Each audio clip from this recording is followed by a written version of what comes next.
Hello everybody, मेरा नाम है नेहांशु और आपका स्वागत करता हूं हमारे इस यूट्यूब चैनल पर। क्या आप दिन रात मेहनत करते हैं टू अर्न मनी? क्या आप दो दो तीन तीन नौकरियां करते हैं ताकि आप पैसे कमा सके और अब चाहते हो कि आप जो है वो फाइनेंशियली फ्री हो सको? तो आज हम कोई भी थियोरेटिकल ज्ञान नहीं लेंगे, हम सीधा प्रैक्टिकल स्टेप्स की आज जो बात करने वाले हैं जिससे आप फाइनेंशियली फ्री हो सकेंगे। यानी कि आज के वीडियो में हम जो भी पॉइंट्स की बात करेंगे उन सबको हम प्रैक्टिकल वे में जो है वो इम्प्लीमेंट भी करेंगे। तो बस आप इस वीडियो को जो है वो अंत तक देखते रहिएगा। तो चलिए अब एक भी मिनट गवाए बिना लेट्स स्टार्ट द वीडियो।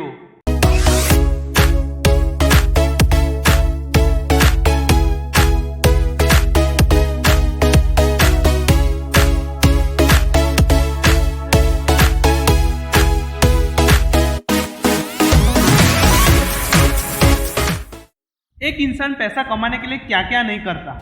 वो ओवर टाइम करता है, वो दो दो तीन तीन नौकरियां चेंज करते रहता है और फिर अंत में उसके पास जो पैसे हैं वो बचते ही नहीं है। तो फिर at the end of the day वो एक इंसान डिसाइड करता है कि अब मुझे फाइनेंशियली फ्री होना है ताकि मैं पैसों के लिए काम ना करूं बल्कि जो पैसे हैं वो मेरे लिए काम करें। अगर आप भी ऐसा ही माइंडसेट रखकर ये वीडियो देख रहे हो तो ये जो वीडियो है वो आपके लिए ही बनाया गया है। तो बस आराम से इस वीडियो को जो है वो अंत तक जरूर देखते रहिएगा। तो चलिए बात करते हैं सीधा पॉइंट टू पॉइंट। यहाँ पर हमने y एक्सिस पर जो है वो मनी रख लिया है और x एक्सिस पर हमने यहाँ पर मंथ्स रख लिए हैं। यहाँ पर आपको कुछ भी नहीं करना है, सिंपल सा यहाँ पर हमने जो है यहाँ पर ग्राफ प्लॉट करने वाले हैं। y एक्सिस पर लेट्स से यहाँ पर हमने 10,000, 20,000, 30,000, 40,000 वैसे हमने यहाँ पर मार्किंग कर ली है। वहीं पर अगर हम बात करें x एक्सिस की तो वहाँ पर तो महीने हैं, यानी कि जनवरी से हमने यहाँ पर जुलाई यानी कि 7 महीने जो है वो ले लिए हैं 2022 के। तो यहाँ पर हम जो पहले पॉइंट की बात करने वाले हैं कि यहाँ पर आपको जो है वो अपना ट्रैक रखना है, ट्रैक रिकॉर्ड रखना है आपके एक्सपेंसेस का, आपके मंथली इनकम का। अब इससे क्या फायदा होगा, तो चले इसको प्रैक्टिकल वे में करके ही देख लेते हैं। तो चले मान लेते कि मेरी जो सैलरी है वो है 30,000 रुपये। तो मैंने यहाँ पर जनवरी पर 30,000 रुपये जो है वो एक डॉट प्लॉट कर दिया। फिर लेट्स से यहाँ पर मेरी जो फरवरी में भी जो सैलरी थी वो थी 30,000 रुपये। लेट्स से यहाँ पर आपका जो मार्च में है वो प्रमोशन हो गया तो आपकी जो सैलरी थी वो हो गई 35,000। फिर अप्रैल में जो आपकी सैलरी थी वो थी 35,000, सेम ही रहेगी। लेकिन चले मान लेते कि मार्च में आपको कुछ अर्जेंट जो हॉलीडेज थी वो लेनी पड़ी और वहां पर आपकी जो सैलरी थी वो थोड़ी सी कट कर आई। तो यहाँ पर मई में आपकी जो सैलरी थी वो अगेन आ गई 30,000 रुपये।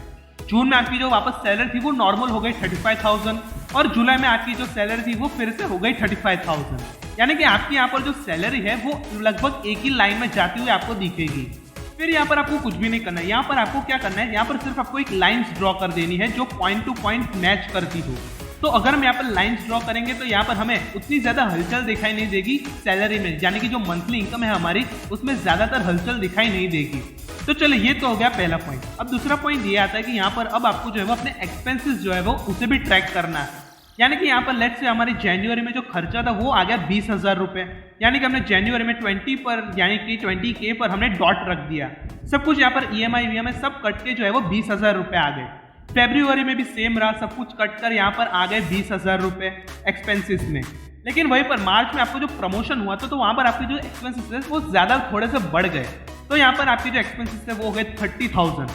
और फिर मान लीजिए अप्रैल में कुछ अचानक से इमरजेंसी आ गई तो आपकी जो यहाँ पर जो सेविंग्स थी वहाँ से थोड़े पैसे कटे और यहाँ पर आपकी जो अप्रैल में जो यहाँ पर एक्सपेंसेस थे वो चले गए 50,000 तक। आपने यहाँ पर देखा कि अप्रैल में जो अपनी जो सेविंग्स थी वहाँ से बहुत सारे पैसे चले गए। तो यहाँ पर आपने क्या किया, आपने यहाँ पर मई में अपने जो एक्सपेंसेस है उसे कट कर दिए। तो यहाँ पर अगेन आपकी जो एक्सपेंसेस की गाड़ी थी वो आ गई 20,000 पर। जून जुलाई भी फिर सेम चला गया, यहाँ पर 20,000 के एक्सपेंसेस थे वो बने रहे। आपको यहाँ पर क्या करना है, फिर से यहाँ पर जो एक्सपेंसेस वाली लाइन है उसे फिर से ड्रॉ कर देना है। तो ये हमारा तैयार हो गया ग्राफ। लेकिन यहाँ पर हमको फिर से जो है वो एक पॉइंट प्लॉट करना है और वो होगा पैसिव इनकम का। यानी कि मंथली इनकम जो है एक्टिव इनकम, वहां पर आप जो मेहनत कर रहे हो, जो आप 9 to 5 जॉब कर रहे हो उसके जो पैसे हैं वो आपको मिल रहे हैं। लेकिन पैसिव इनकम का मतलब है जहां पर आप काम नहीं कर रहे हो फिर भी आपको जो मनी है वो मिल रहा है। तो आपको वो भी प्लॉट करना है। लेट्स से जनवरी में 0 था, फरवरी में भी 0 रहा, मार्च में आपका प्रमोशन हुआ लेकिन फिर भी वो 0 ही रहा। लेकिन मैं यहाँ पर आपको बता दूं कि बहुत सारे लोगों की जो पैसिव इनकम का जो लाइन होगी वो हमेशा 0 पर ही रहेगी। ऐसा क्यों? क्योंकि वो लोग जानते ही नहीं है कि पैसिव इनकम आखिर होती क्या है। पैसिव इनकम का अगर मैं सिंपल सा मीनिंग समझाऊं तो यहाँ पर मैं आपको सिंपल सा मीनिंग में कहूंगा, यहाँ पर आपने जो है वो एक मकान ले लिया और उसको रेंट पर दे दिया तो वो जो रेंट आ रहा है वो आपका पैसिव इनकम है। उस रेंट के लिए आपने कभी 9 to 5 या फिर 12 घंटे की नौकरी कभी नहीं की। वहीं पर अगर आप स्टॉक मार्केट में निवेश करते हो तो जो वो स्टॉक्स है वो आपको डिविडेंड लाकर दे रहे हैं, तो वो आपकी एक पैसिव इनकम है। चलिए यहाँ पर मान लेते हैं कि अप्रैल में आपको जो रेंट आया वो आया 10,000 रुपए का। अब यहाँ पर रेंट जो होता है वो तो फिक्स होता है, तो यहाँ पर आपकी जो पैसिव इनकम की लाइन थी वो 0 से 10K तक तो आ गई। अब यहाँ पर अप्रैल मई जून जुलाई तक वो जो है वो गाड़ी सेम रहेगी, यानी कि वो जो लाइन है वो सेम रहेगी। लेकिन अगर मैं आपसे पूछूं क्या over the period of time की जो रेंट के जो प्राइसेस है वो सेम रहेंगे?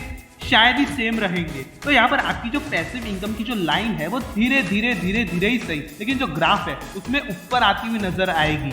और जिस दिन आपकी जो पैसिव इनकम की लाइन है वो आपको एक्सपेंसेस को क्रॉस कर देगी, उस टाइम से आप जो है वो फाइनेंशियली फ्री माने जाओगे, क्योंकि आप अपने जो खर्चे हैं वो पैसिव इनकम से, यानी कि जिस इनकम के लिए आप काम ही नहीं कर रहे, यानी कि जहां से पैसे आ रहे आप उसके लिए काम ही नहीं कर रहे, उन पैसों से आप अपने जो खर्चे हैं वो निकाल लोगे, तो उस दिन से आप बन जाओगे financially free.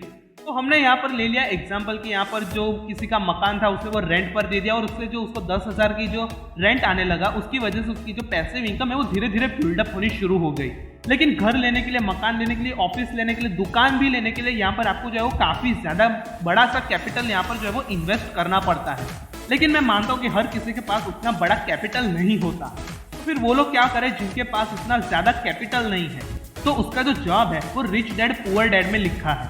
Rich dad poor dad में एक टॉपिक है जो कि है ESBI, यानी कि E का मतलब है एम्प्लॉइज, S का मतलब है सेल्फ एम्प्लॉइज, B का मतलब है बिजनेस और I का मतलब है इन्वेस्टर्स। यहाँ पर रॉबर्ट कियोसाकी कहते हैं कि 90% लोग दुनिया के आते हैं एम्प्लॉइज में या फिर सेल्फ एम्प्लॉइज की कैटेगरी में, वहीं पर सिर्फ दुनिया के 10% लोग ही ऐसे जो कि बिजनेस और इन्वेस्टर्स की कैटेगरी में आते हैं। लेकिन कमाल की बात यह है कि जब पैसों का मामला आता है तो इसका उल्टा हो जाता है, यानी कि 90% लोगों के पास सिर्फ 10% का जो पैसा है दुनिया का वो है, और वहीं पर 10% लोगों के पास दुनिया का 90% पैसा है। यानी कि जो लोग भी एम्प्लॉयज या फिर सेल्फ एम्प्लॉयज की कैटेगरी में आते हैं वो लोग 9 to 5 जॉब, यानी कि वो लोग एक्टिव इनकम वाले हैं। लेकिन वहीं पर अगर हम बात करें बिजनेस की, इन्वेस्टर्स की, तो उनके पास एक्टिव इनकम तो है ही, लेकिन साथ ही साथ उनकी जो पैसिव इनकम है, वहीं पर उनकी जो एक्टिव इनकम है और उनके जो एक्सपेंसेस है वो उनसे काफी ज्यादा है। अगर आप ये वीडियो अभी तक देख रहे हो तो जाहिर सी बात है आप 90% लोगों से 10% लोगों में आना चाहते हैं, तो 10% लोगों में आने के लिए हमें क्या करना होगा? बिजनेस या फिर इन्वेस्टर। अब जाहिर सी बात है हर कोई बिजनेस के लिए नहीं बना होता, किसी को नहीं समझ में आता कि बिजनेस कैसे करना है, बिजनेस क्या होता है, किसका करना चाहिए, ये सब हर किसी को जो है वो मालूम नहीं पड़ता, पल्ले नहीं पड़ता। लेकिन जरूरी थोड़ी है कि हम ही बिजनेस करें, जो लोग और लोग जो बिजनेस कर रहे हैं उनके साथ भी हम हाथ तो मिला ही सकते हैं ना। यानी कि आप फाइनेंशियली आपको फ्री होना है तो आपको बिजनेस या फिर इन्वेस्टमेंट करनी होगी। अगर आप बिजनेस नहीं करना चाहते, आपको बिजनेस वाला दिमाग नहीं है, तो आपको इन्वेस्टमेंट्स करनी होगी। अब आप इन्वेस्टमेंट्स कहाँ करोगे? बिजनेस में। और जो बिजनेस पर्सन्स होंगे, बिजनेसमैन होंगे, वो क्या करेंगे? फिर से इन्वेस्टमेंट करेंगे, यानी कि वो जो पूरी साइकिल है वो पूरी की पूरी चलती रहेगी। अब मैंने यहाँ पर कहा कि आप जो है वो इन्वेस्टमेंट करोगे बिजनेसेस में, तो आप कैसे करोगे? आप यहाँ पर रिलायंस के शेयर लोगे, टाटा पावर के लोगे, अदानी ग्रीन के लोगे, यानी कि आप मुकेश अंबानी, रतन टाटा, गौतम अदानी के साथ हाथ मिला रहे हो, यानी कि आप उनके बिजनेस पार्टनर्स बन रहे हो। माना कि आपको वो नॉलेज नहीं है बिजनेस करने का, लेकिन जिन लोगों के पास नॉलेज है और वो लोग बिजनेस कर रहे हैं, तो आप क्या करोगे? आप बहती गंगा में हाथ धोओगे। यानी कि जिन लोगों को बिजनेस करना आता है वो लोग बिजनेस करेंगे, लेकिन हम क्या करेंगे? उनके शेयर्स बाय कर लेंगे और उनको जो प्रॉफिट होगा उनका थोड़ा सा शेयर हमें मिल जाएगा। तो हम बहती गंगा में हाथ धोकर भी जो है वो फाइनेंशियली फ्री बन सकते हैं। तो चलिए मान लेते हैं कि आप इन्वेस्टमेंट्स करने के लिए भी रेडी हो, लेकिन आप यहाँ पर रिस्क लेना नहीं चाहते। यहाँ पर इस क्वेश्चन का जो सॉल्यूशन है वो भी हमारे पास है। आपने निफ्टी और सेंसेक्स का नाम सुना है?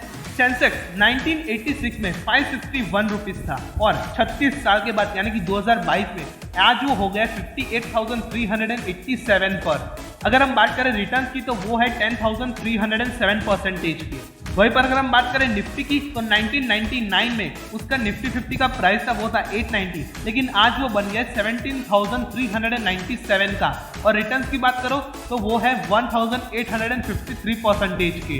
यानी कि जस्ट इमेजिन 36 साल पहले अगर किसी ने सेंसेक्स में अगर ETF बाय किया होता, और वो भी एक नहीं 10 या फिर 50 ETF उस समय बाय कर लिए होते, तो आज वो कितना मालामाल हो गया होगा। अब मैं क्या ETF कह रहा हूँ? ETF यानी एक्सचेंज ट्रेडेड फंड।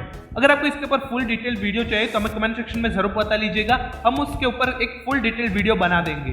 तो चलिए वापस पॉइंट पर आते हैं। अगर आपको लगता है निफ्टी आने वाले सालों में बढ़ेगा तो आप सिंपली उसका ETF जो है वो भी बाय कर सकते हो, या फिर डायरेक्टली उसका जो म्यूचुअल फंड्स है यानी कि जो इंडेक्स फंड्स होते हैं उसमें भी जो है वो आप निवेश कर सकते हो।